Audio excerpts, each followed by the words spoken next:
Okay, so si Senator Loren at si Senator Pia finally got in touch with the NBI director. So they're here, they're here in the room. We have to turn off the lights dahil may putukan na nangyayari. Si Senator Pia and si Senator Loren called the NBI director. He said wala daw sila dito dahil pinaalis daw nila dito. So he said, please find out what's happening kasi nagpuputukan. Sabi niya walang magagawa kasi pinaalis. And then he started saying, wag kami magtaas ng boses. What will you do, Director, kung may putukan na at lahat ng staff mo at yung mga usaan mo naka-vest na lahat and hindi malaman mangyayari? What would you do? Hindi ba dapat ang sagot mo, ma'am, sir, I'll go there, I'll make sure you'll help? That's what I was expecting him to say. When Senator Loren was talking to him very calmly, I said, what are you gonna do about this? Pinuputukan kami dito.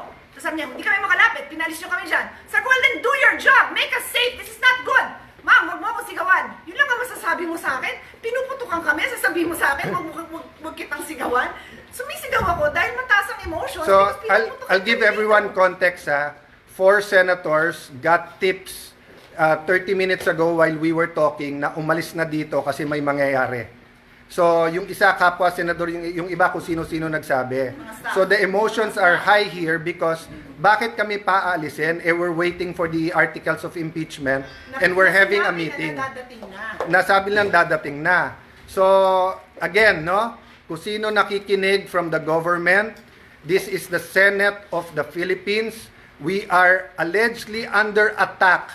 The Sergeant of Arms has confirmed na may putukan na dito. So please, kung sinong nanonood, sinong nakikinig, we expect yung tawagan namin would understand the emotions here and will say we'll do something about it. No? So the rest, mga nasa Senate, turn off the lights, stay low. Kung may active shooters, follow the protocols.